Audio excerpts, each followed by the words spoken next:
All praise to the Most High Yah.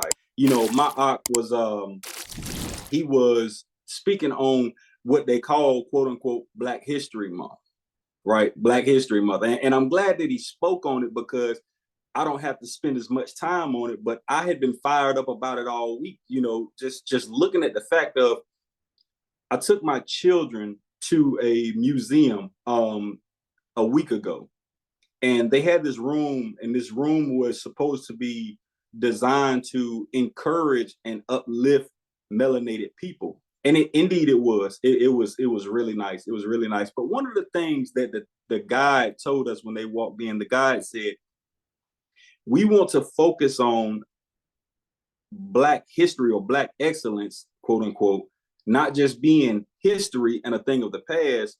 We want it to be something of the present as well. So we want to encourage and empower our youth to be excellent, in their melanin, to be comfortable and to be excellent now and understand that they are the ones to go on and make history." And I couldn't agree more. I couldn't agree more. And she did an excellent, excellent job. But one of the things I noticed, and this is no slight to her, this is no slight to the gallery that we were walking through. This is just how we've been conditioned. One of the things that she said was, history is history, so we're going to start with slavery and civil rights because that is the foundation. That is the foundation. And see, that's what we've been taught. That's what we've been led to believe, as my aunt was saying earlier. What we've been led to believe was slavery, coming over on slave ships, is the foundation of our history. And that couldn't be further from the truth, because why is it that when we start to talk about our history, or when we start to hear about our history, yeah, they tell us things like the clock and peanut butter and things like this. They tell us about these things that were created, but it always goes back to slavery and doesn't go back prior. And they can lie to us and tell us, well, we don't really know your history prior to you coming over on slave ships. But I beg to differ. If you had a plan so elaborate to travel across the world, pick up people by the thousands and hundreds of thousands, and pack them into ships and sail them across an ocean to a place that they've never been. If you had that much understanding, if you had that much knowledge to be able to navigate, you cannot possibly get me to believe that you don't have any knowledge, any understanding, or any wisdom in our history prior to us coming across on slave ships. Now, I'm just being honest. I'm just being honest. I'm not making this a color thing. I'm not making this a race thing. I'm really just being honest here. And so what it is my ox said it last night, and the Ruach HaKodesh, it works in powerful ways, because he did not know what my message today was going to be about, but he took one of the notes that I had and he said that it's easier to believe the lie than the truth, right? And so when they give you the lie, it's not just to lie to you, it's to cover up the truth. And the question is, if you're going to lie to us and tell us that you have no knowledge, you have no understanding, you have no proof or facts of our history prior to us being on slave ships, if we know that this is a lie, what are you hiding? What are you hiding? Because it's outstanding that some of our forefathers and mothers did made some of the accomplishments that they made. It's outstanding that they invented things that they invented. It's outstanding that we take time to recollect, to recognize these things. But the truth of the matter is, they want you to do it once a month. And once a year. And have you ever taken notice that they only tell you the same things over and over again? They don't tell you any of the accomplishments and inventions that are going on presently.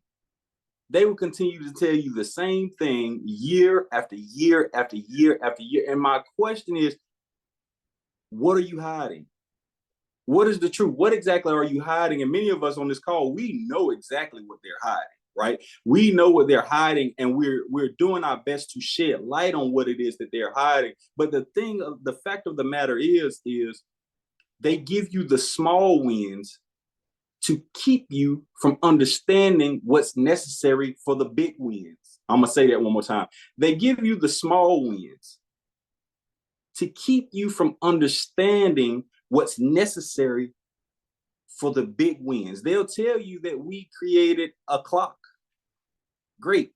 But script tells me that a melanated man, through the power of the Most High and his Ruach HaKodesh, was the first and only man, not the first melanated man, but the first and only man to part a sea and walk across on dry land. Not my words now. This is in the book. And if you don't believe it, you go see in the book where he told Moshe to put his hand in his bosom. And when he pulled it out, it was white as snow or leprous as snow. And then it says, the book says, and I quote, when he put it back into his bosom, it returned back to his natural color.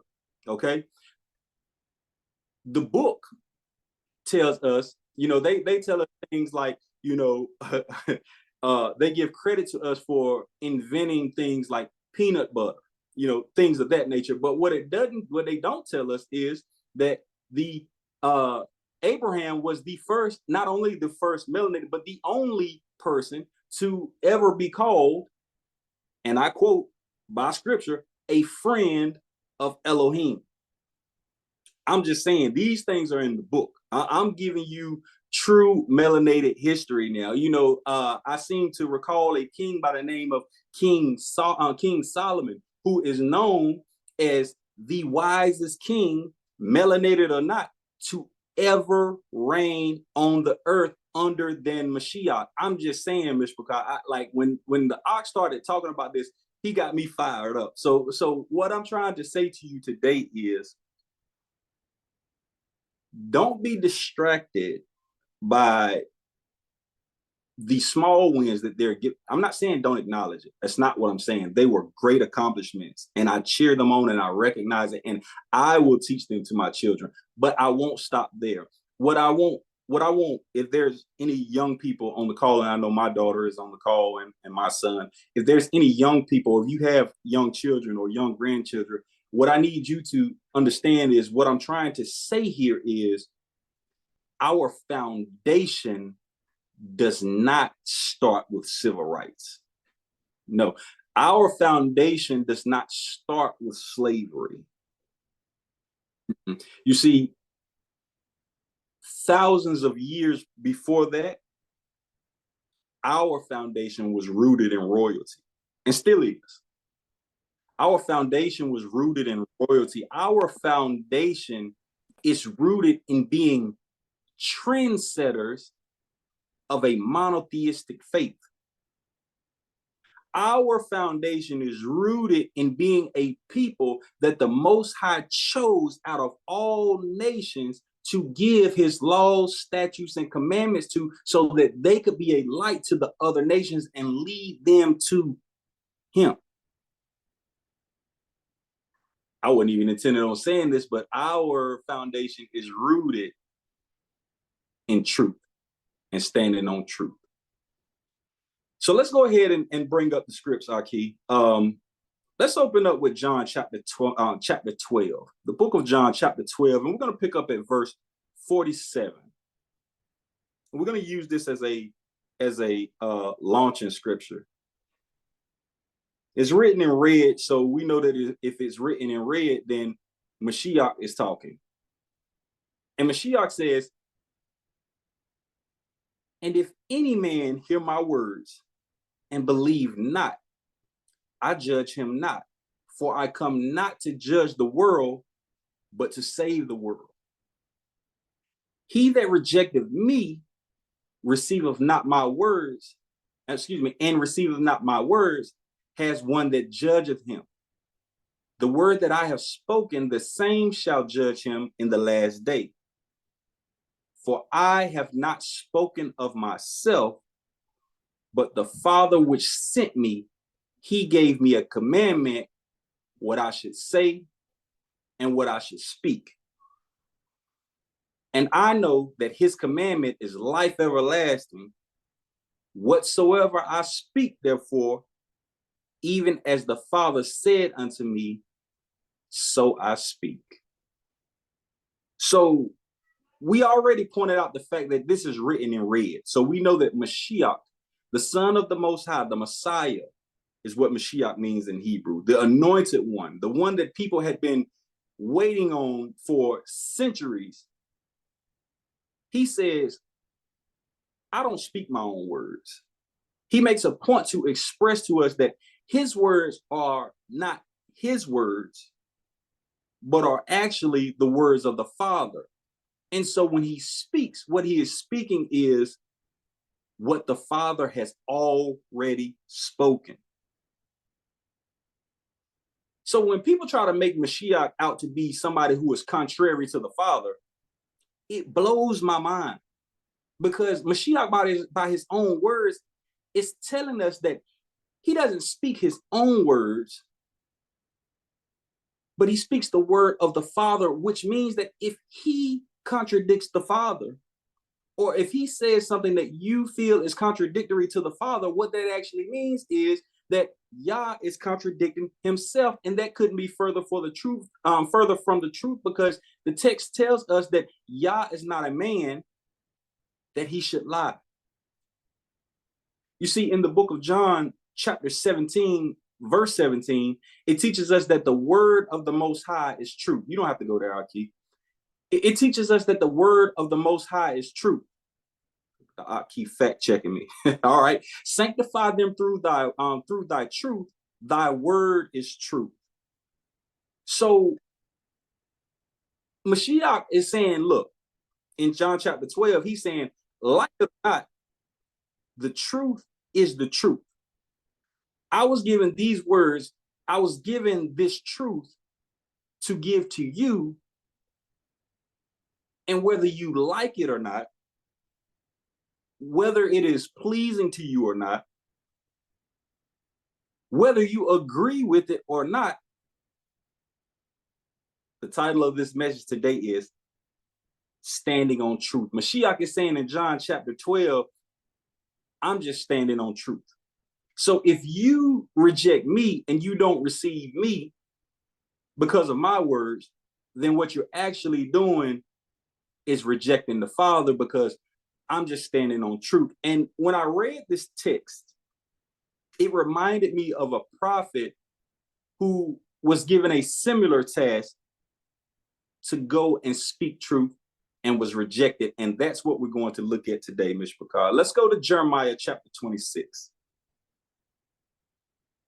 We're going to go to Jeremiah chapter 26, and we're going to pick up at verse 1. And we're going to read, put a 100 in the chat. You ever heard somebody refer to Jeremiah as the weeping prophet? You ever heard anybody call him the weeping prophet, the crying prophet? Boy, he had something to cry for. He had something to cry for, Mishpachar. But we're gonna look at a couple of words from the weeping prophet today. In verse 1, it says, in the beginning of the reign of Jehoiakim, the son of Josiah, king of Yehuda. Now, for my note takers, I'm going to drop a couple of nuggets in here and connect a couple of dots. So it would behoove you to take notes. And the first note that I want you to jot down is this prophecy that Jeremiah is about to give, according to chapter 26, verse 1. It's in the beginning of the reign of Jehoiakim, the son of Josiah. Write that down. It's in the beginning of the reign of Jehoiakim, the son of Josiah, king of Yehuda. All right. And it says, came this word from Yahuwah, saying, so although the words that we are about to read and are about to find are written in the book of Jeremiah, what we have to acknowledge, what Jeremiah himself had to acknowledge, is that the words of this prophecy that were given to him are not his own. Okay? The words that he's about to speak, the words that we are about to read, it tells us in verse 1, come from Yahuwah. Okay? And remember that John 17:17 says that the word of Yahuwah is true. And you see, just like Jeremiah, one of the things that we have to realize is that the words that were given to us and preserved to us, for us rather, in this book, they don't belong to us. They're not our words. They belong to the Most High Yah. You see, he's the illustrator of it all. He's the author of it all. Watch this. He's the source. And if we're going to consider ourselves voices or vessels to give his word, to teach his word, to speak his word, to even walk in his word, we must first realize that the words of the book don't belong to us. They belong to him. So I learned very early on to give the Most High Yah the honor, the praise, and the esteem for any word that he's ever used to speak through me. People may come and say, hey, I learned a lot from your message, or they may say, hey, I enjoyed your message, or your message encouraged me. But I learned very early on to give the Most High Yah credit, to give the Most High Yah praise, to give him all the esteem that he is due, because his words don't belong to me. I'm just the vessel. It's his words. He's the source of the words. He's the source of wisdom. He's the source of understanding. So who am I to put myself in a position to receive credit for his work? So if you ever heard something that Netan has said and you loved it, you liked it, it encouraged you, it inspired you, you learned from it, give the Most High Yah some praise. And by the same token, if I ever said something that rubbed you the wrong way, take it up with him, because if I have spoken according to scripture and I have not erred according to scripture, if it rubbed you the wrong way or stepped on your toes, you got to take that up with the Most High, because you see his word belongs to him. Verse 2. Thus saith Yahuwah, stand in the court of Yahuwah's house and speak unto all the cities of Yehudah, which came to worship in Yahuwah's house. All the words that I command thee to speak unto them, diminish not a word. Highlight that for me, Aki, if you will. Diminish not a word. Jeremiah, the second thing that I need you to understand before you go and speak to my people is that which I command you to say, that which I command you to speak, you better speak it. You better speak it. And not only are you to speak it, you better speak it in full. Jeremiah, I've given you this word. I've given you this truth. So this truth that I've given you, you better stand on it. And family, that's Torah. What he was telling to Jeremiah was nothing new. Let's look at Deuteronomy chapter 12, verse 32. And when I was looking at these scripts, I mean, I could go all day with these scripts right here, but Deuteronomy chapter 12, verse 32, it says, what things soever I command you, observe to do it, thou shalt not add thereto, nor diminish from it. Same thing that he was telling Jeremiah. Look, you better not diminish one word. You better not diminish one act from what I command you to do. And he tells us in Deuteronomy chapter 12, 32, the same thing. But what about Revelation? We're gonna go from the beginning of the book to the end of the book. Let's go to Revelation 22 and pick up at verse 18. Revelation 22 at 18, it says, for I testify unto every man that heareth the words of the prophecy of this book, if any man shall add unto these things, Elohim shall add unto him the plagues that are written in this book. And if any man shall take away from the words of the book of this prophecy, Elohim shall take away his part out of the book of life and out of the Kodesh city and from the things which are written in this book. So family, from the beginning of the book to the end of the book, we've been given instructions to neither add to nor take away from the words or the truth of the Most High Yah. And why is that? Why is that? And the answer to that question is because, you see, Yah is not like mankind. When Yah speaks, it's for a purpose. When the Most High speaks, it's for a reason.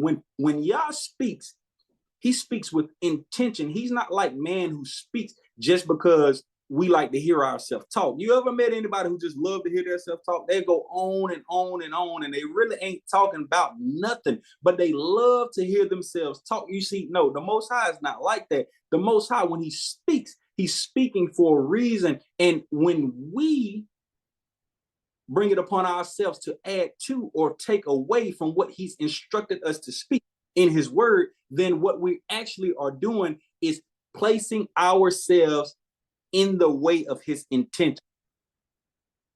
And I'll show you exactly what I mean.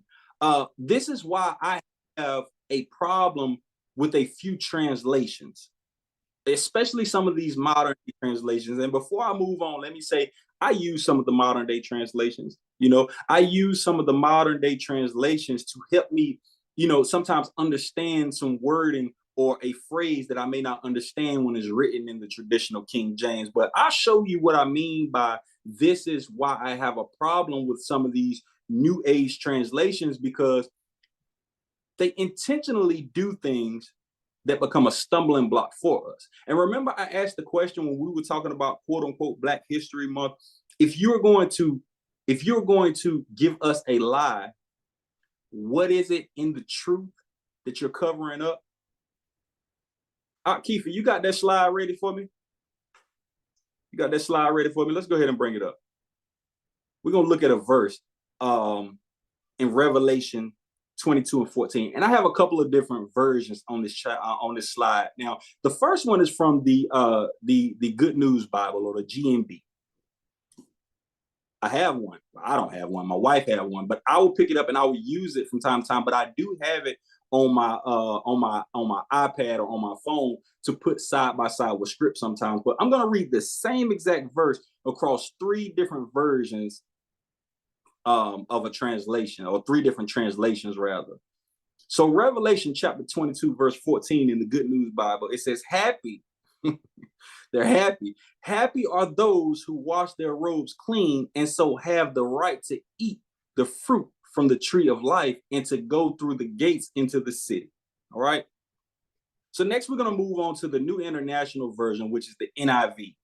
And anybody who's been studying scripture long enough, they know that the NIV is quite possibly one of the worst translations that you can get of the scriptures. But their verse says, blessed, at least they got that part right. They said, blessed are those who wash their robes, that they may have the right to the tree of life and may go through the gates into the city. Now, I'm going to show you where they added to and took away from the word of the Most High. And I'm going to uncover not only a lie, but why they hid the lie from you, the same ones that they're hiding your history from and telling you that your foundation starts with slavery. Because in the older translation, the more original translation, which is the King James Version, it says, blessed are they, and it's highlighted for everybody to see, that do his commandments, that they may have right to the tree of life and may enter in through the gates into the city. So the difference between these 3 translations is, one said that you are happy if you wash your robe. The other said that you're blessed if you wash your robe. But the King James Version clearly says to you, blessed are they that do his commandments. It teaches you. I'm trying to explain why they would hide your history from you. It teaches you how to make it into the kingdom of the Most High. And the way that we do that is by keeping his commandments, right? Go ahead and bring that script back up, the scripts up, Aki. But from the beginning of the book to the end of the book, he tells us, look, don't add to, don't take it away, don't take away.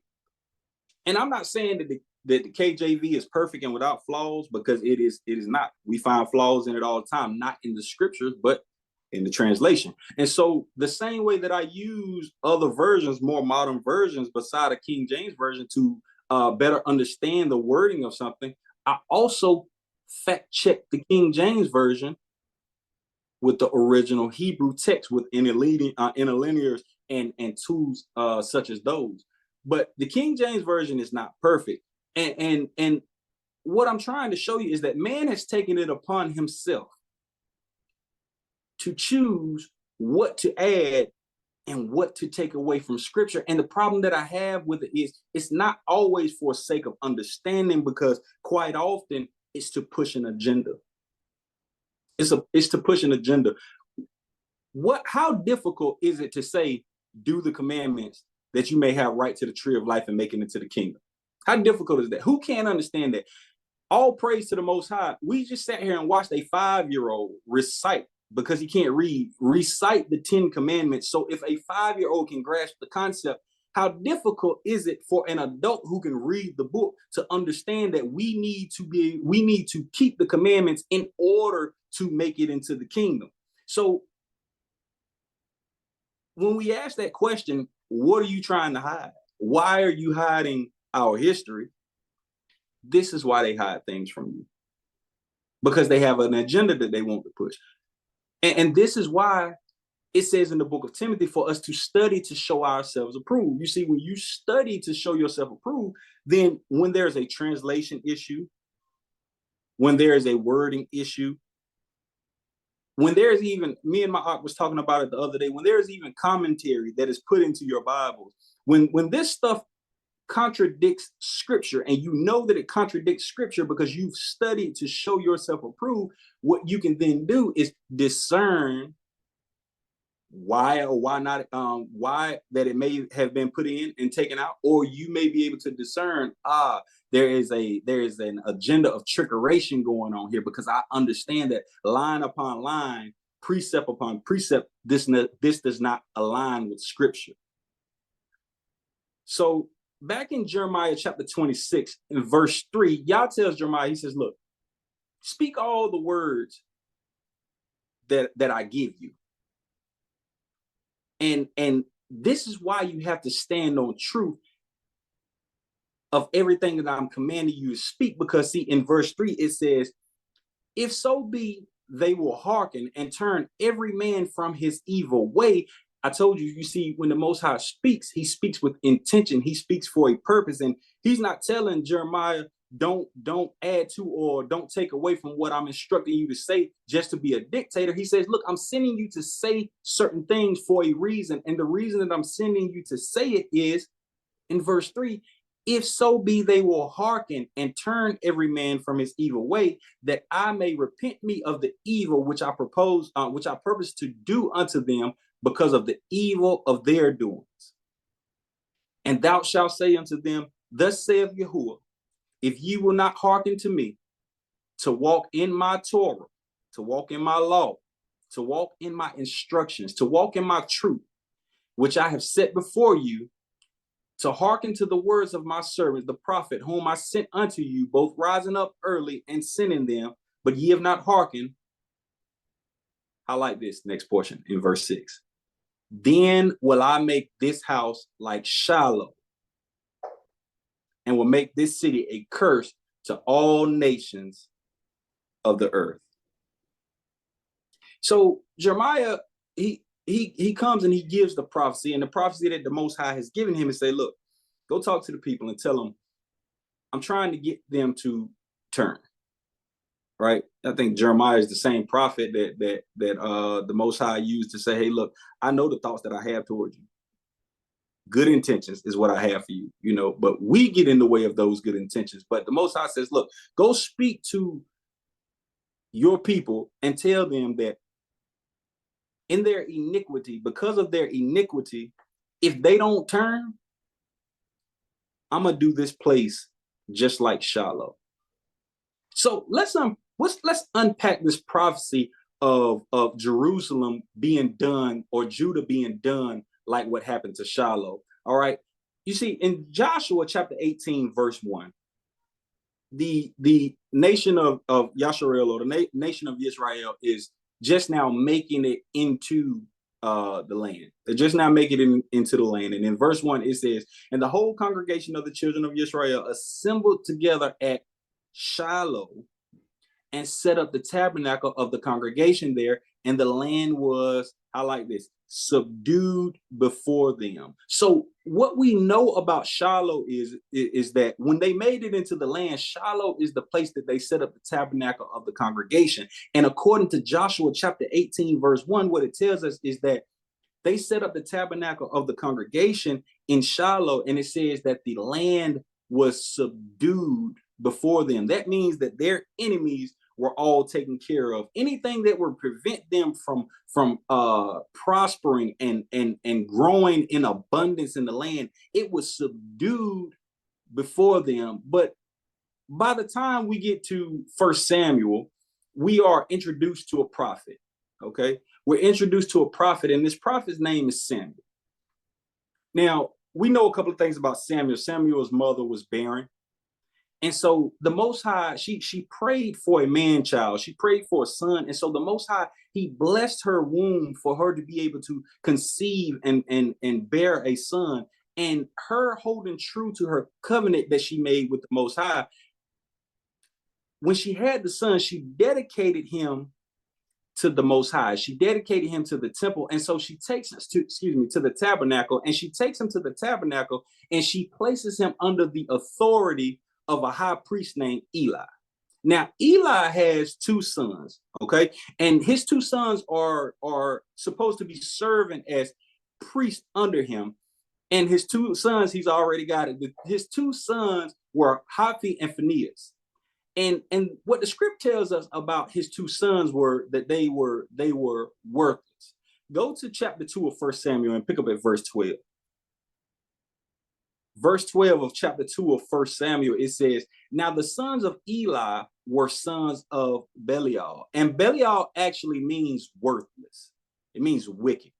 Okay. And it says that they knew not Yahuwah. So it didn't mean that they had never heard of Yahuwah.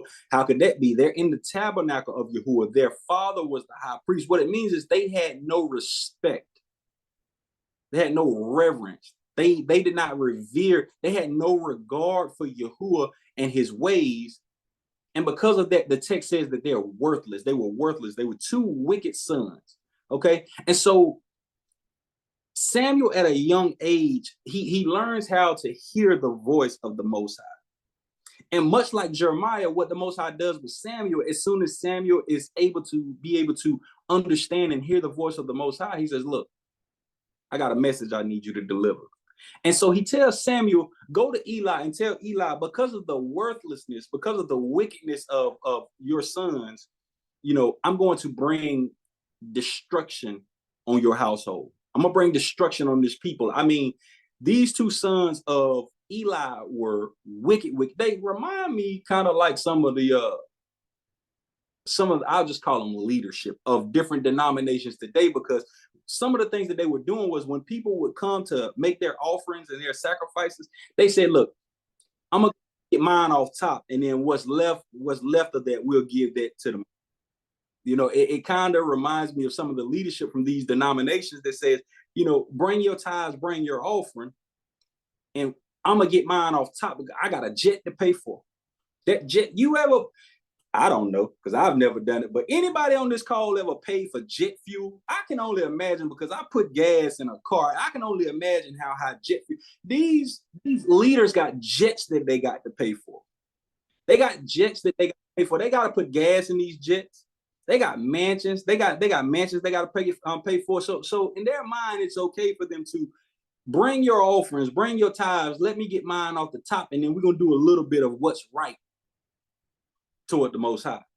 And that's much like how Eli's sons were. They were getting theirs off top, and they were causing Israel to sin. And actually what they were causing Israel to do was they were causing Israel to reject wanting to make sacrifices and offerings to the Most High. And the Most High said, look, I ain't having it. So he speaks to Samuel, gives Samuel a word, and says, deliver this word to Eli and tell him, look, I'm going to punish him for what his sons are doing.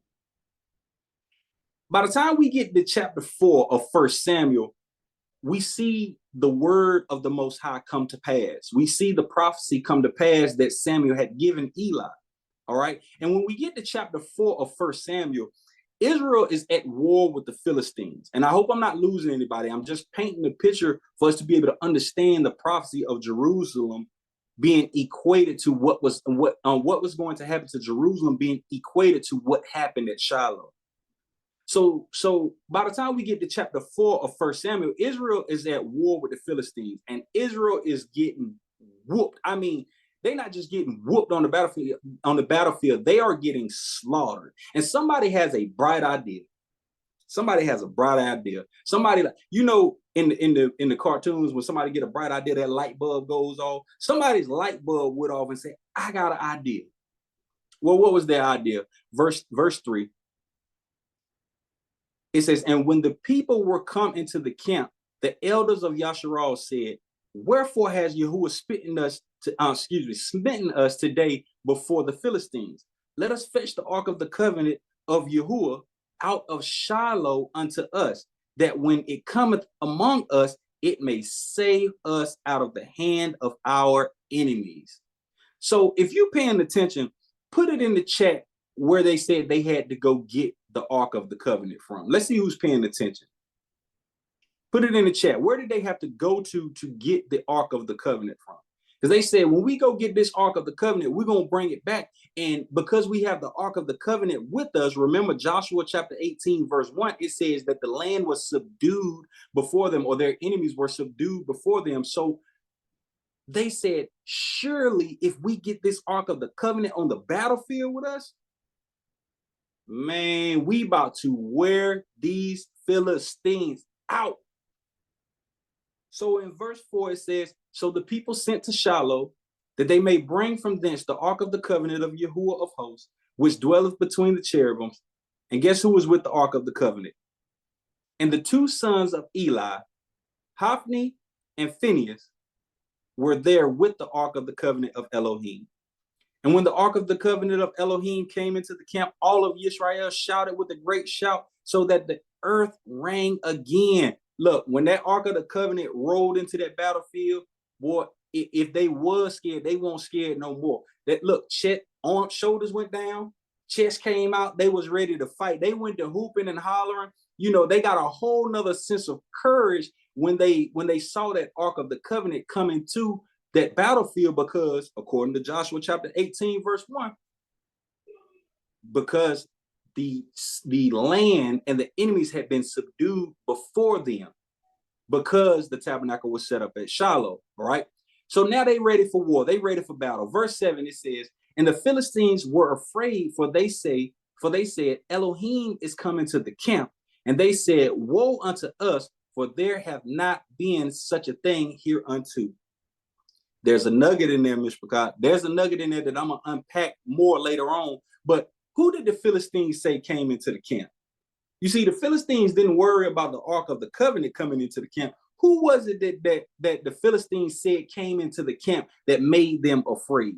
It says in verse 7, that's right. It says in verse 7 that Elohim is come up into the camp, and they were afraid. And they said in verse 8, it says, woe unto us, who shall deliver us out of the hand of these mighty deities? These are the deities that smote the Egyptians with all the plagues in the wilderness. Verse 9, it says, be strong and quit yourselves like men, O ye Philistines, that ye be not servants unto the Hebrews, as they have been unto you. Quit yourselves like men and fight. It was like, look, put your big boy pants on. Put your pants on. Get your sword, get your shield, and stop acting like cowards. They said, look, if you don't fight, you won't end up servants to them just like everybody else. So you better go ahead and man up and fight. So they got a little bit of courage. In verse 10, it says, and the Philistines fought, and Yisrael was smitten. Something not adding up here. It says, Yisrael was smitten, and they fled every man into his tent. And there was a very great slaughter, for there fell of Yashar'El 30,000 footmen, and the ark of Elohim was taken, and the two sons of Eli, Hophni and Phinehas, were slain. So you mean to tell me that somebody had this bright idea to go get the Ark of the Covenant from Shiloh? When it was in Shiloh, when they got into the land, The enemies were subdued before them. They go get the Ark of the Covenant, bring it on the battlefield. The enemy is fearful and scared because the Ark of the Covenant and Elohim has come onto the battlefield. And you mean to tell me that even in the midst of all of that, that 30,000 Israelites were killed? Family, I told you it was a nugget in there that I was going to unpack. What this leads me to understand is that the power was not in the Ark of the Covenant. The Ark of the Covenant was not Israel's source of power. Give me Exodus 25, verse 21.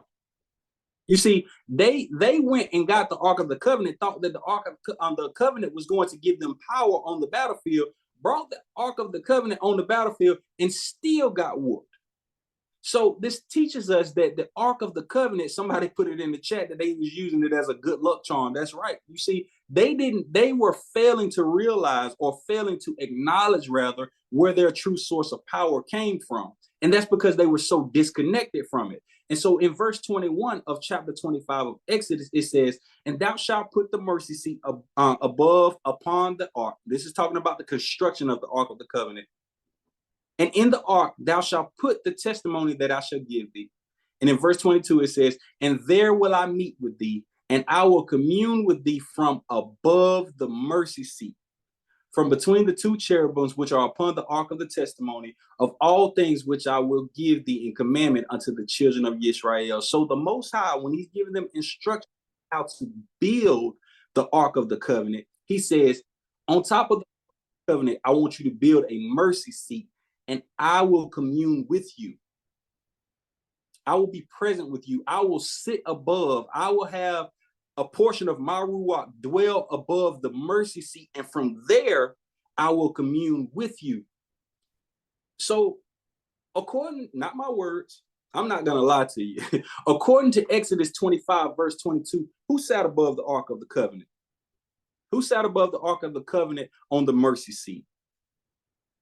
The Most High Yah himself sat above the mercy seat of the Ark of the Covenant, okay? So this tells me that in Joshua chapter 18, verse 1, when it says that the tabernacle was reared in Shiloh and that their enemies were subdued before them, it was not the tabernacle that subdued their enemies. It was not the Ark of the Covenant that subdued their enemies. What Joshua chapter 18, verse 1 really is telling us is that when they reared the tabernacle in Shiloh, the presence of the Most High was with them and among them, and the presence of the Most High subdued the enemies of Israel, not the Ark of the Covenant.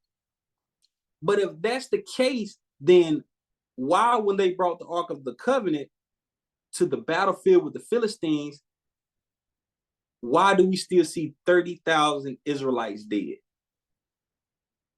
If he's sitting above the mercy seat and the mercy seat is on the Ark of the Covenant, why do we see 30,000 of our people slaughtered against the Philistines? Not only that, by this time we see that Eli is dead, the high priest. Not only that, but Eli's two sons, wicked as they may be, were priests, Hophni and Phinehas. These two are dead. How could this be if they brought the Ark of the Covenant and Yahuwah dwells above the Ark of the Covenant? And really, Mishpachah, the answer to that is something that Eli's son Phinehas, it's something that his wife says that connects the dots. All right. In chapter 4, verse 21, chapter 4, verse 21 of 1 Samuel, the news comes back to Eli. Eli falls, he dies, breaks his neck. You can read that on your own time. The word is then brought to Phinehas' widow that he has died, that the Ark of the Covenant has been taken by the Philistines, and that her husband is dead. And it's something that she says that helps us understand how this could possibly be if they had the Ark of the Covenant, but the Ark of the Covenant was supposed to be their protection on the battlefield. In verse 21, she has a child and she's dying, right? And so when she has a child, they tell her that she has a son.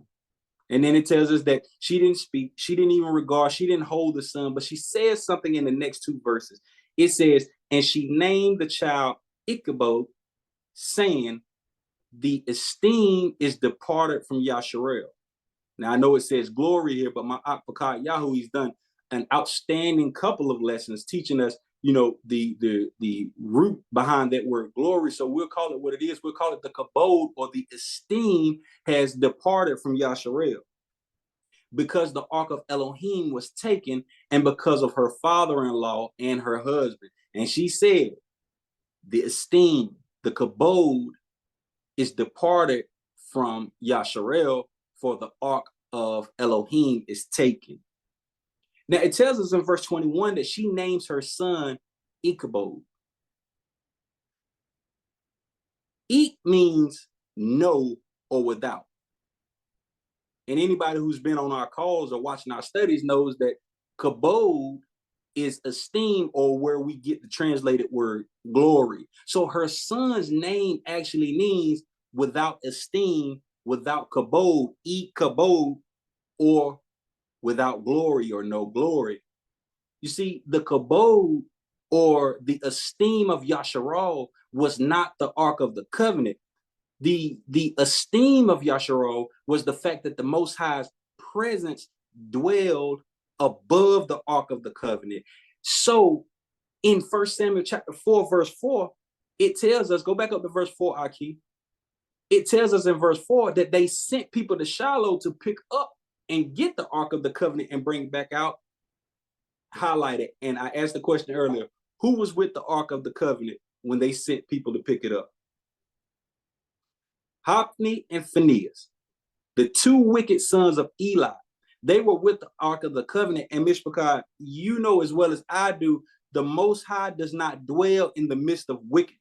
The Most High, see, the Ruach HaKodesh cannot dwell in an unfilthy place. In a filthy place. It cannot dwell in a place of unrighteousness. And so because these priests in Shiloh, because here it's in Shiloh, these priests that were in Shiloh, because of their wickedness and their presence with the Ark of the Covenant, the esteem of the Most High departed in Shiloh. See, that's why when the Ark of the Covenant made its way to the battlefield with the Philistines, that the Philistines were still able to whoop Yisrael and take the Ark of the Covenant, because the Most High had already departed. It wasn't the presence of the Ark of the Covenant that could subdue the Philistines. It was just what the Philistines said. It was the presence of the Most High. Okay? So circling back to Jeremiah chapter 26, let's go to verse 7. Circling back to Jeremiah 26, verse 7. Jeremiah, he comes, he says, look, because of the wickedness, if we don't turn from our ways, the Most High is going to do to this place, Judah, Jerusalem, he's going to do to this place what he did in Shiloh. Verse 7, it says, so the priests and the prophets and all the people heard Jeremiah speaking these words in the house of Yahuwah. Now it came to pass, when Jeremiah ended of speaking all that Yahuwah had commanded him to speak unto all the people, that the priests and the prophets and all the people took him, saying, thou shalt surely die. Why hast thou prophesied in the name of Yahuwah, saying, this house shall be like Shiloh, and this city shall be desolate without an inhabitant? And all the people were gathered against Jeremiah in the house of Yahuwah. When the princes of Yehudah heard these things, they came up from the king's house unto the house of Yahuwah, and sat down in the entry of the new gate of Yahuwah's house. Then spake the priests and the prophets unto the princes and to all the people, saying, this man is worthy to die, for he hath prophesied against this city, as ye have heard with your ears. So now Jeremiah is faced with opposition. Okay, Jeremiah is just coming. You ever heard the expression, don't shoot the messenger? Jeremiah is just the messenger, and he's coming speaking the word of the Most High. But now Jeremiah is being faced with opposition by the priests and the prophets. Family, there's a lesson to be learned in this, because see, truth will a lot of times set you at odds with people who love the lie rather than love the truth. And really, honestly and truly, when you begin to walk this walk, when you begin to be awakened to the truth, and when you make a conscious decision that I'm going to walk this walk of truth, you have to make a conscious decision in your mind that you are okay, and not only okay, but you are willing to be in opposition for the truth, because sooner or later, I can assure you that the truth will put you in opposition with people that you may not have been in opposition with prior to. There are people out here who stop walking in the truth. They know it's the truth. They've studied the truth. They can quote script. They may have taught you some lessons. They stop walking in the truth because they can't stand the feeling of being in opposition. It's people right now who are caught up in worldly religion, who have enough understanding about this word that they know is the truth. They know. I had a conversation with somebody and they were asking me some things about my faith, and he was a Christian, and we were having a reasonable conversation. We were reasoning together, and one of the things that he said to me, I'll never forget it. He said, I agree with you that a lot of my religion, this is him talking, a lot of my religion has lies and deception in it. So why don't you leave? You see, the fact of the matter is, people will know the truth and still yield to the lie because they don't want to be in opposition. You don't have to go there, Aki, but Galatians 4:16 says, am I therefore become your enemy because I tell you the truth? You ever told somebody the truth just because it was the right thing to do and you became the enemy? You see, Paul, in Galatians, he didn't care about being in opposition with his people for the truth. Jeremiah, he didn't care about being in opposition with his people for the truth. So what I'm trying to explain today is that we can't care about being in opposition with people either. Just like Paul didn't care, Jeremiah didn't care. We can't be given a thought and yielding to the fact that we're going to be in opposition, and it calls us to stop standing on truth. We have to make sure that we're standing on truth at all times. At all times. When your friends start to turn their back, you got to be standing on truth.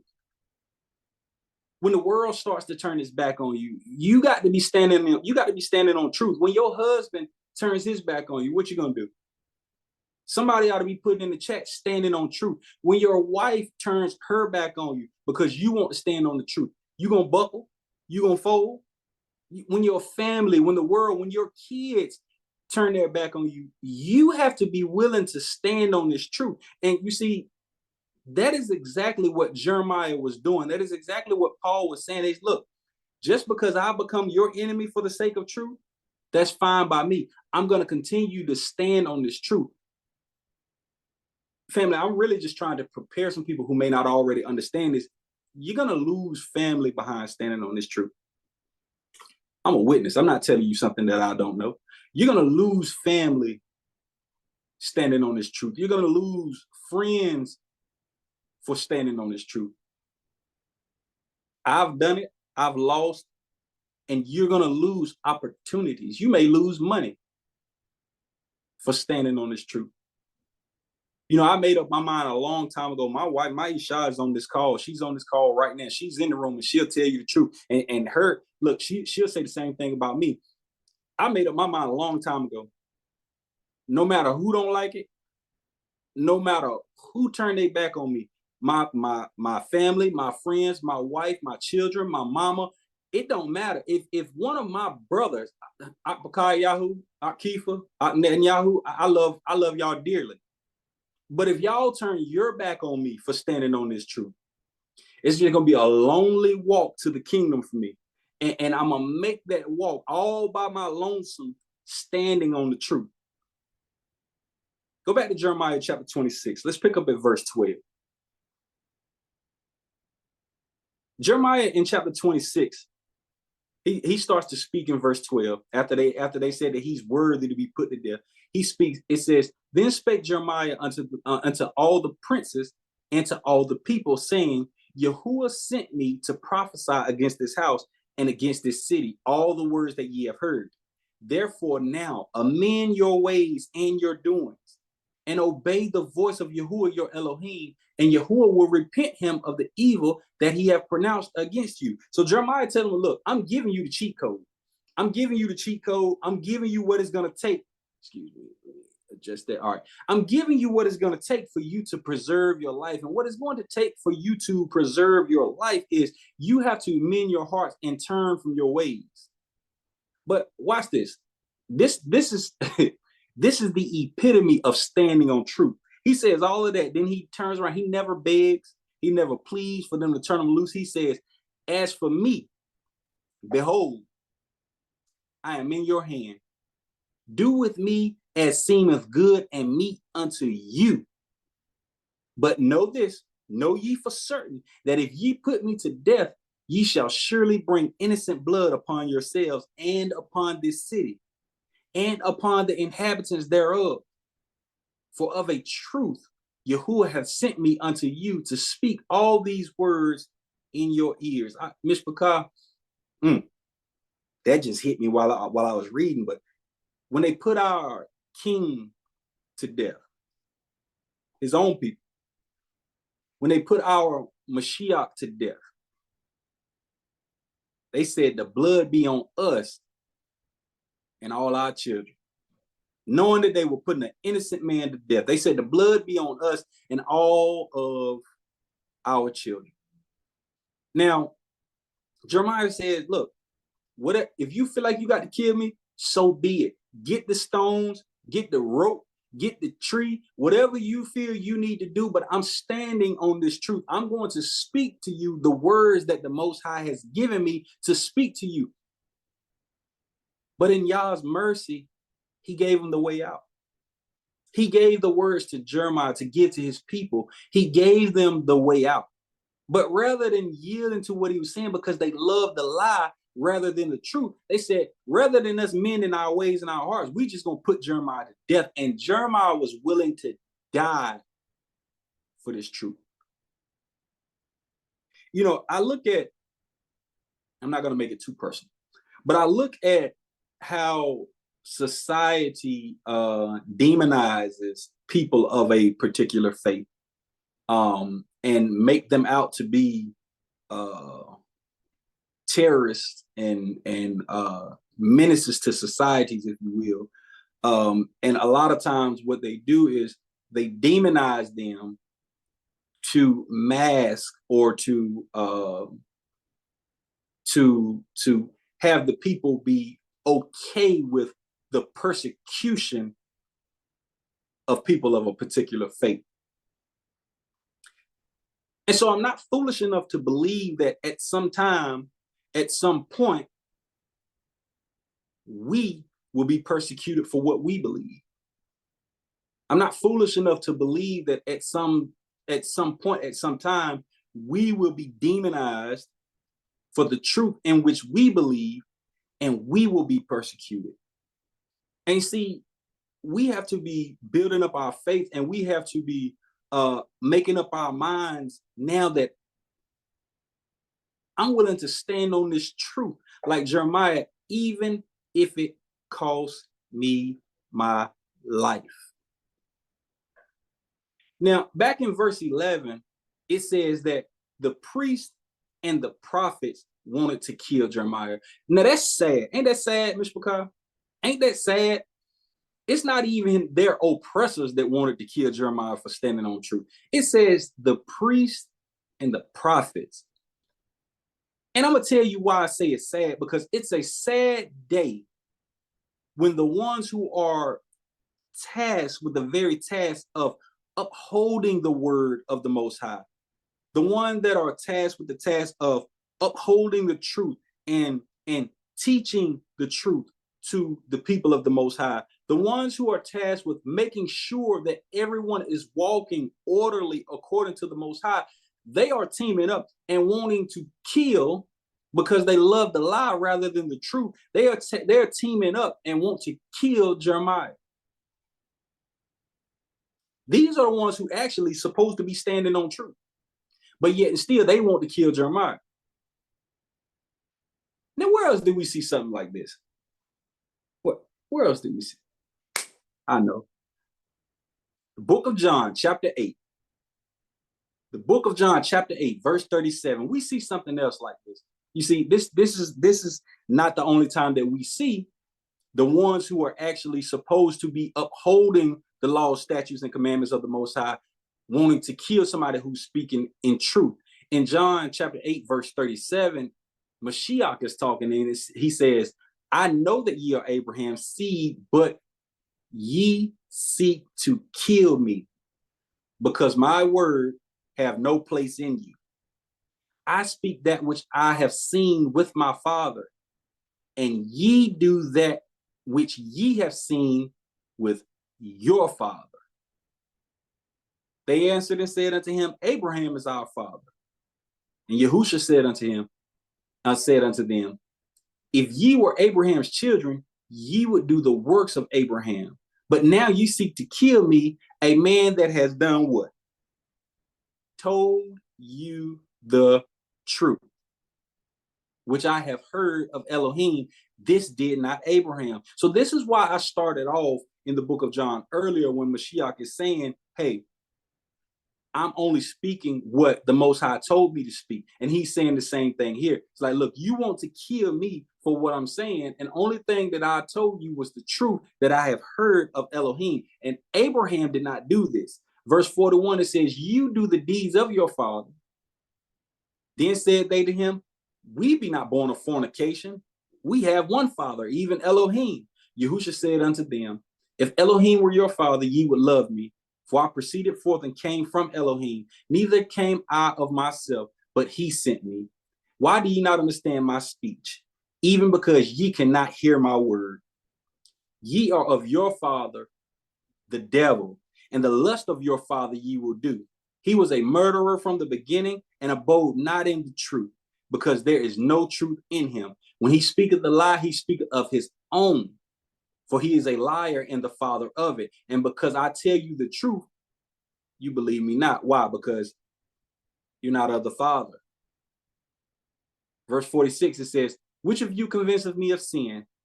And if I say the truth, why do ye not believe me? He that is of Elohim heareth Elohim's words. Ye therefore hear them not, because ye are not of Elohim. So my whole reason for going and reading this is because we see that it's the prophets and the priests that want to kill Jeremiah. Here we see that it's the Yahudim, or the Jews, the ones who are supposed to be upholding the ruling of the Most High, that want to kill Yahusha. And he tells them something that is a lesson in itself. Somebody, this is a whole word. There are really only two types of people in this world: children of the Most High and children of the devil. It's cut and dry, Mishpachah family. It's cut and dry. There's really only two type of people in this world, and the two type of people in this world are those that are of the Most High and those that are children of the devil. And you see, those that are of the Most High, his word has place with them. You see, they may not even know it yet. They may not even know it yet. They may not understand it yet. But his word has place with them. So when they hear it and they understand it, they receive it. But then you have the children of the devil who, just like these priests and these prophets in Jeremiah's day, when they heard the truth, they rejected it. They chose the lie rather than the truth. And what I want to show you here is that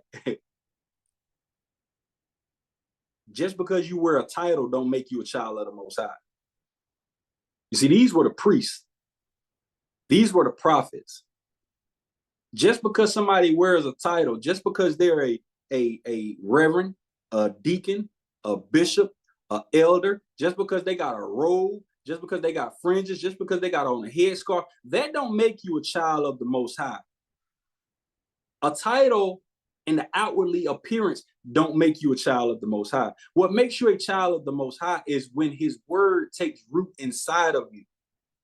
And remember, if you're not a child of the Most High, then you are a child of the devil. And, excuse me, the difference between the two is that While truth liberates one, it condemns the other. Okay. You see, when I say that it condemns, I don't mean that it doesn't cut into you, because we know that the word truth is a two-edged sword. It cuts into you, right? Those who are of the Most High, when they hear the word and they get an understanding of the word, they receive it. It starts to make changes. It starts to liberate them from the bondage of sin that they were caught in. But those that are not of the Most High, when they get a word, when they get the truth, they begin to reject it. Okay, I'll tell you what I mean by that. I'm sure that I hope everybody, but majority of the people on this call, when we realized that there were certain foods that we should eat and certain foods that we shouldn't eat, and when we understood, that word had place with us. We received it, and so we made the necessary changes. I was having a conversation with a coworker, and they were talking about eating barbecue or something like that, and they knew that I don't eat swine, and so they said, you don't eat swine. Why? And I told them, because it's in the Bible. Now, mind you, this coworker graduated from a Christian school, and I said, I'll show you in the Bible. And they said, no, don't show me. Don't show me. I don't want you to show me, because if you show me, then I have to make a conscious decision of whether or not I'm going to abide by the truth. So I'd rather keep myself in a position where I don't have to receive or reject the truth. And that is what I mean by, you have two type of people in this world. You have those that receive the truth because they're of the Father, and you have those that reject the truth because they are of Hasatan. That same person who graduated from a Christian school, that diploma that they got from their Christian school did not make them a child of the Most High. It didn't make them a child of the Most High. And it was because they would not accept the truth. They rather live in the lie that told the story.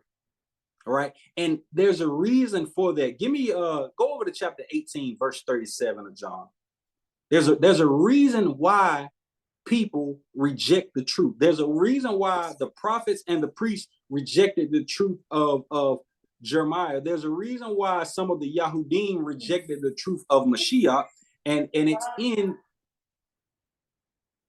Aki, make sure everybody's muted, please. And the reason for that is in verse 37. In verse 37, it says, Pilate therefore said unto, we're right. Pilate therefore said unto him, art thou a king then? Yahusha answered, thou sayest that I am a king. To this end was I born, and for this cause came I into the world, that I should bear witness unto the truth. Everyone that is of the truth heareth my voice. And family, I can't even get mad at people for not accepting truth, because the fact of the matter is, people who are not of the truth, not my words, according to Mashiach, people that are not of the truth cannot hear the voice of Mashiach, because they're the other type of people. They're of their father, the devil, who loves the lie. And so they love the lie just like their father loves the lie. You see, those that are liberated by the truth, those that are set free by the truth, those that love the truth. Me and my Isha, all the time, people talk about, we even when we get together, we may talk about some of the things that we grew up eating.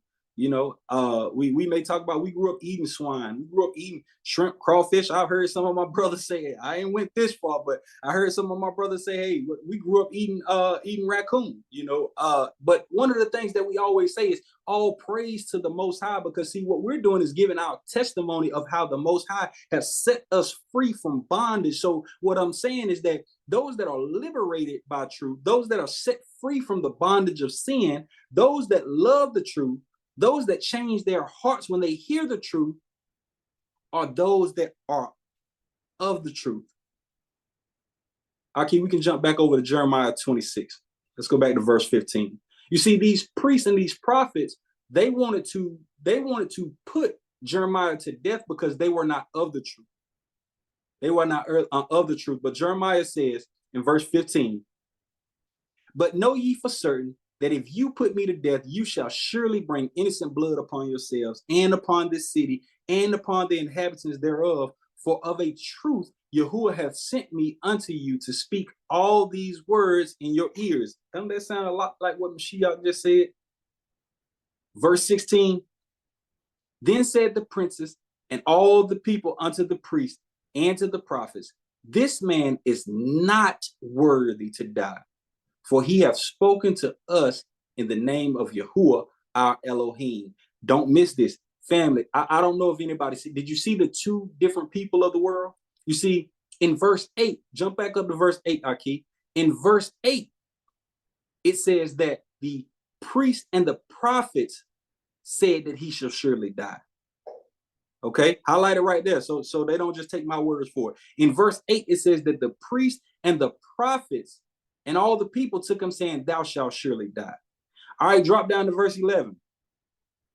In verse 11, it says that then spake the priests and the prophets unto the princes and to all the people, saying, this man is worthy to die. So put it in the chat who was wanting to kill him. Who was wanting to kill him? Put it in the chat. It was the priests and the prophets that wanted to kill him. But drop down to verse 16. Who said, let's spare his life? Drop down to verse 16. In verse 16, it says, then said the princes and all the people. You see, family, I'm just trying to paint a picture that there's two types of people in this world. There's people who receive the truth when they know that they're hearing the truth, and then there's people who reject it.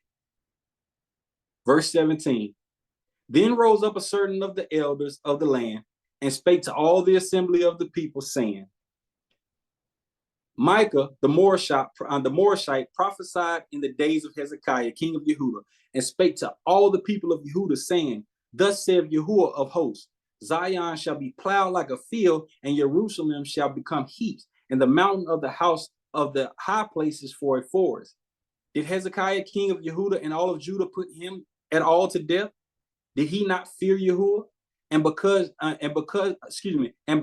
Yahuwah, and Yahuwah repented him of the evil which he had pronounced against them. Thus might we procure great evil against our souls.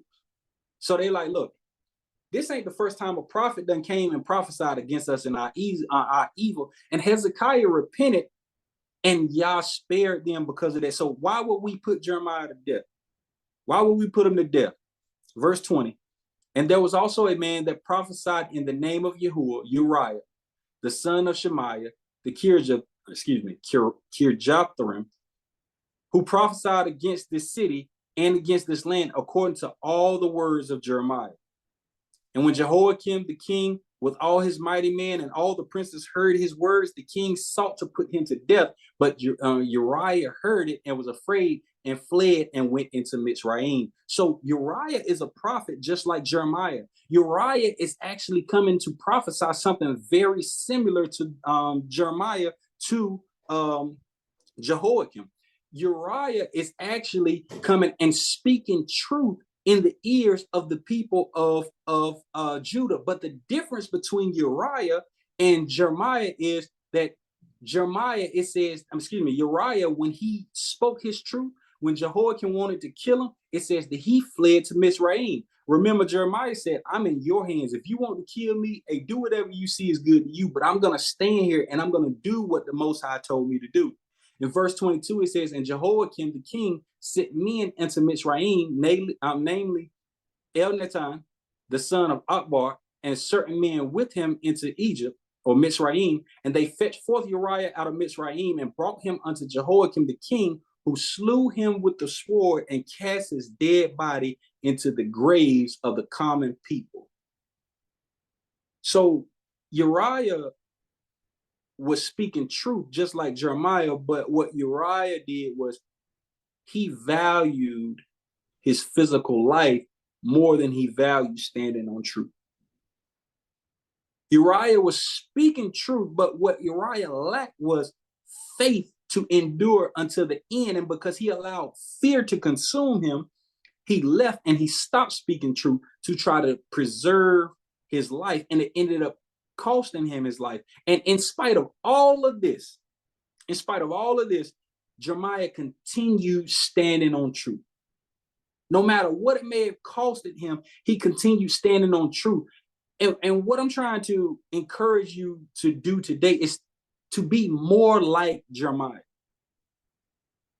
I'm inspired by this message to be more like Jeremiah and to be like this man that they call the weeping prophet and stand on truth at all costs. No matter what it may cost us, I'm trying to encourage you to continue standing on truth. We must indeed stand on truth at all costs, no matter what it may cost us. The truth, family, is not just something that's coming out of our mouth. You see, when I say stand on truth, I'm not saying go and just correct people like Jeremiah is saying. I'm not saying stand up and verbally tell people what truth is. And I'm not saying you shouldn't do that, but that shouldn't be all that you do. See, truth has to be more than something that's just coming out of our mouth.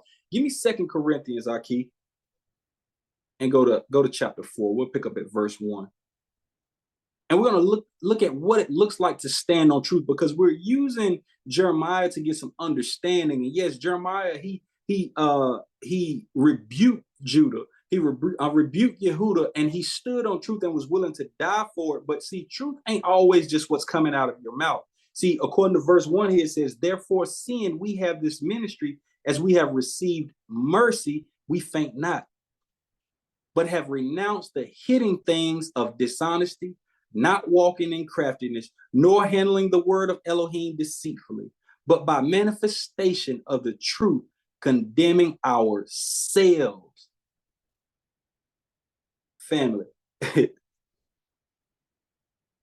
we got to be okay with condemning ourselves before we try to condemn somebody else. But it says that having renounced the hidden things of dishonesty, not walking in craftiness, nor handling the word of Elohim deceitfully, but by the manifestation of the truth, condemning ourselves.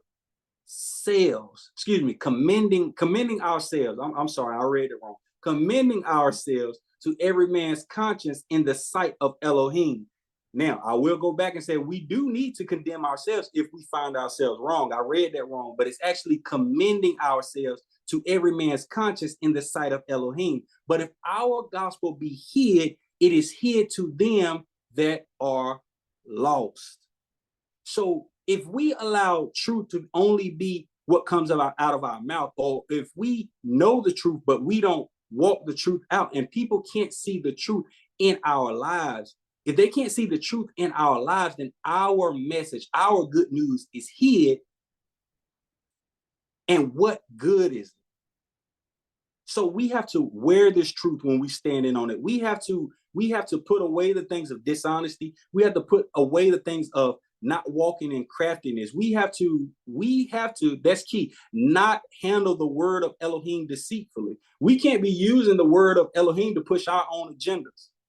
We can't use the word of Elohim when it's good for us, but we don't want to speak Torah. I go back to my point, when it condemns us.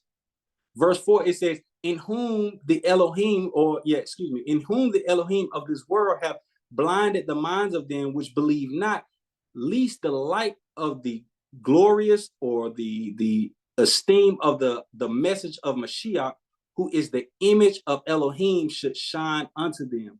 For we preach not ourselves, but Mashiach Yahusha, the master, and ourselves your servants for Yahusha's sake. For Elohim, who commanded the light to shine out of darkness, have shined in our hearts, to give the light of the knowledge of the esteem of Elohim in the face of Yahusha Mashiach. So my point being, family, when we stand on this truth, we can't just be talking truth. We can't look like we're standing on truth. We got to walk this thing out inside and internally and externally. The truth has to first manifest from within us and take root within us, and then manifest into our actions. See, people should be able to see truth on you rather than just hearing truth from you. That's a whole word. People should be able to see truth on you rather than just hear truth from you. Don't let the only time that people get truth from you to be when you open your mouth. See, we got to get in the habit of allowing our actions to bear witness to the word and the truth of Elohim. Now, the story of Jeremiah standing on truth, it doesn't end there. Go back to chapter 26 of Jeremiah, pick up at verse 23. It doesn't end there. So Uriah, he speaks the truth. He runs to Mizraim, and then he gets fetched back out of Mizraim, and then he gets murdered. All right. Verse 23 of chapter 26, it says, and they fetched forth Uriah out of Mizraim and brought him unto Jehoiakim the king, who slew him with the sword and cast his dead body into the grave of the common people. Nevertheless, the hand of, it says Ahikam, but it's actually Akikum, the son of Shaphan, was with Jeremiah, that they should not give him into the hand of the people to put him to death. So hallelujah, all praise to the Most High. Jeremiah's life is spared. Okay, Jeremiah's life is spared, and his life is spared at the hands of Akikum, who's known as the son of Shaphan. Right, and it says that his hand was with Jeremiah, and he would not allow the hand of the people to come upon Jeremiah. So Jeremiah his life was spared. All praise to the Most High. But why do you think Akikum, or Ahikam, as it says, kept Jeremiah from being put to death? Why do you think he kept Jeremiah from being put to death? If you know the answer, if you are a leader of Goshen Group, you can't answer, but we can put it in the chat. Let's have some fun with it. If anybody knows or thinks they know why Akikum would not allow Jeremiah to be put to death, go ahead and put it in the chat. Now, remember, I told you at the beginning of the message, I told you that it was important to remember that all of this was happening during the reign of Jehoiakim, and that Jehoiakim was the son of Josiah. I told you to write that down, take note, right? But according to verse 24, who was Akikum's father in verse 24? If you see it, you can put it in the chat. We ain't had no takers. Nobody knows why he spared Jeremiah's life. Nobody brave enough to answer. All right, we'll give it to him. That's right. That's right. Akikum's father is named Shaphan. Okay. All right. Go to 2 Kings chapter 22, Aki. I'm gonna give him a nugget or two, and then we're gonna get out of here. Go to 2 Kings chapter 22. Pick up at verse 3. All right, verse 3, it says, and it came to pass in the 18th year of King Josiah that the king sent, highlight it for me, Shaphan, the son of Azaliah, the son of Meshullam, the scribe, to the house of Yahuwah, saying. So we saw back in Jeremiah 26 that Akikum was the son of Shaphan. And Shaphan is present before Jehoiakim becomes king. He's present as a scribe at the time of Josiah. And Josiah sends Shaphan to the temple, and he says, look, go up to Hilkiah, the high priest, that he may sum the silver which is brought into the house of Yahuwah, which the keepers of the door have gathered of the people, and let them deliver it into the hand of the doers of work, that have the oversight of the house of Yahuwah, and let them give it to the doers of the work, which is in the house of Yahuwah, to repair the breaches of the house. So Josiah sends Shaphan. He says, look, go talk to the high priest at the temple, and I want you to tell him to count the silver that's being given by the people, and we're going to rebuild the temple. We're going to repair the breaches. We're going to repair the temple, and we're going to restore it. All right. Verse 6, it says, unto carpenters and builders and masons to buy timber and hewn stone to repair the house. Verse 7 says, howbeit there was no reckoning made with them of the money that was delivered into their hand, because they dealt faithfully. And Hilkiah, who was the high priest, said unto Shaphan, let's see who's paying attention. Put it in the chat. Who is Shaphan's son? Who is Shaphan's son, if you were paying attention? Akikum, the one who spared Jeremiah, is Shaphan's son. So in verse 8, it says, and Hilkiah, the high priest, said unto Shaphan the scribe, I have found the book of the law in the house of Yahuwah, and Hilkiah gave the book to Shaphan, and he read it. He read it. So you telling me that the high priest found the book of the Torah or the book of the law, and he gave it to Akikum's daddy, and Akikum read, and Shaphan, Akikum's daddy, read the book. He read the book of the law. Not only did he read it, let's see what he did with it. At verse 9, it says, and Shaphan the scribe came to the king and brought the king word again and said, thy servants have gathered the money that was found in the house and have delivered it into the hand of them that do the work, that have the oversight of the house of Yahuwah. And Shaphan the scribe showed the king, saying, Hilkiah the priest have delivered me a book. And Shaphan read it before the king. And it came to pass when the king had heard the words of the book of the law that he rent his clothes. And the king commanded Hilkiah the priest, and who? Who is that? Who was present? Akikum, the same one who was protecting Jeremiah, was present when his daddy went to the high priest. And the high priest told his daddy, look, I found a lost book of the law, and I need you to get this to the king. And so then Akikum, the one who is protecting Jeremiah in Jeremiah chapter 26, his daddy reads the book, takes it to the king, reads it to the king, and not only does his daddy, but Akikum himself are sent by Josiah. And it says, and Akbar, the son of Micaiah, and Shaphan the scribe, and Uzziah, a servant of the king, saying, go ye and inquire of Yahuwah for me, for the people and for all of Yehudah, concerning the words of this book that is found. For great is the wrath of Yahuwah that is kindled against us, because our fathers have not hearkened unto the words of this book, to do according unto all that which is written concerning us. Family, Akikum's daddy is bringing King Josiah a book. And what King Josiah is reading in this book is the exact same thing that Jeremiah is telling the people in the under the next reign, which is Josiah's son Jehoiakim. Jeremiah is telling them the exact same thing, that the wrath of the Most High is kindled amongst the people because of their iniquity. Drop down to verse 17, Aki. And it says that because they have forsaken me and have burned incense to other deities, that they might provoke me to anger with all the works of their hands. Therefore, my wrath shall be kindled against this place, and shall not be quenched. Didn't he say that I'm going to turn this place, I'm going to do to this place the same thing that I did in Shiloh because of their iniquity? And here we see that it was already said prior to Jehoiakim's reign, prior to Jeremiah actually going to Yehudah or going into Jerusalem. The same thing was said, and we see that Akikum was actually there.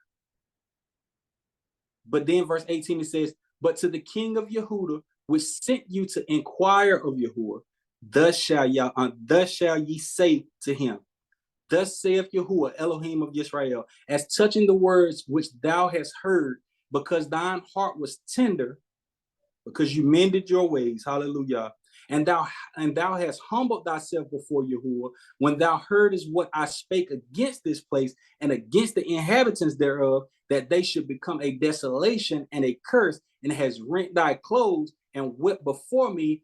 I also have heard thee, saith Yahuwah. Behold, therefore I will gather thee unto thy fathers, and thou shalt be gathered into the grave in peace.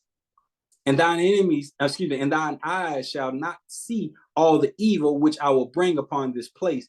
And they brought the king word again. You can read the rest of this account at your leisure, family. You can read how Josiah, because of what Akikum's daddy brings back to him, and they read the book, because of what Josiah sees in the book, because of the truth or the word of the Most High Yah that he sees and receives by the prophetess Huda. You can read the rest of the account on your own. But what Josiah does is he goes on to tear down the idols, and he reestablishes the covenant between the people and the Most High. He even reinstates the Passover, said it's one of the greatest Passovers to ever be seen. He also burns the bones of wicked priests on the altars of their idols. But all the while, Akikum was there. Akikun was there, and not only was he was there when Jeremiah came and started to prophesy against Jehoiakim and Yehuda in Jerusalem. But Akikun, he spared the life of Jeremiah because he knew that Jeremiah was simply standing on the truth. You know, my granddaddy used to have a saying. He used to say, "It's tight, but it's right." It's tight, but it's right. Akikum is kind of like saying, you know, it's tight, but it's right. We don't like what we're hearing, but I know that what he's saying is true. We may not like what he's saying, but I can't let you kill him.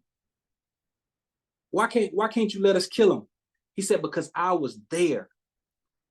He said, I was there when my daddy brought the book of the law back to King Josiah. I was there when my daddy, he read the book of the law in the king's ears. I was there when King Josiah rent his garments. He said, I was there. He said, I was there when the book of the law prophesied that because of the wrath of Yahuwah, that desolation and destruction would come on this place because of our iniquity. He says, I know it's the truth because I heard my daddy read it. And I know that this Jeremiah, I know that what he's doing is he's just standing on the truth. So no, I can't let you kill him. I can't let you kill him. And you see, Akikum knew the truth because he knew what was in the book, Mishpachah. He knew what was in the book. And see, I said all that to say, you can't stand on truth if you don't know what truth is. Mashiach told us, he said, look, if you continue in my word, you'll be my disciples and you would know the truth. Go ahead and give me John chapter 8, Aki, verse 31. Because he gives us a step to follow. John chapter 8, verse 31, it says, then said Yahusha to those Jews which believed on him, if ye continue in my word, then ye are my disciples indeed, and ye shall know the truth. And I saw somebody put it in the chat earlier. And the truth shall make you free. So I asked, why did Akikum save Jeremiah's life? And it was because he knew the book, Mishpachah. He knew the book, and he knew that Jeremiah was standing on truth. And not only did he know that Jeremiah was standing on truth, but he was standing on truth. He was standing on truth because he knew what was in the book. And so what I'm trying to encourage us to do today, family, I'm trying to encourage us to continue to get in the book. Continue to get in the book. Continue to get in the book and follow Mashiach so we can be known as his disciples indeed. And so we can know the truth. But the thing about knowing the truth is we can't just know the truth. We can't just be talking the truth. We got to be standing on the truth. Not just in our words, but also in our actions. Now, I'll give you one more nugget. I'll give you one more fun fact before I get out of here, Mishpachah. And I pray that this message was edifying and encouraging. Akikum, put it in the chat if you know what Aki means. Put it in the chat if you know what Aki means. We all say it all the time. So yeah, that's right, brother. But more specifically, what is Aki? What Ima Olivia at? What does Aki means? Ak is brother. What is Aki? My brother. There you go. It means my brother. My brother. And the word kum means to have risen or to rise up, or Hebraically, it means to be established. So the very one who spared Jeremiah's life, his very name means my brother has been established. You see, Akiku, he knew that Jeremiah was a prophet of the Most High. He knew because he was there when his daddy and them found the book, and what he was, his whole reason that the Most High put him there was to protect Jeremiah for standing on truth. And Jeremiah's life was spared because he stood on truth. And so Akiku means my brother is established. He knew that Jeremiah was established and risen up by the Most High Yah to be a prophet to the people. Family, I pray that something was said today to edify you, to encourage you. I want to bid you shalom, and I also want to just keep on I want to encourage you to continue to stand on truth. Keep standing on truth in spite of whatever it may cost you, in spite of whoever may turn their back on you, whoever may stand in opposition of you, Mishpachah. Your reward at the end will be greater than anything that you can lose in this lifetime. So with that being said, I bid you shalom.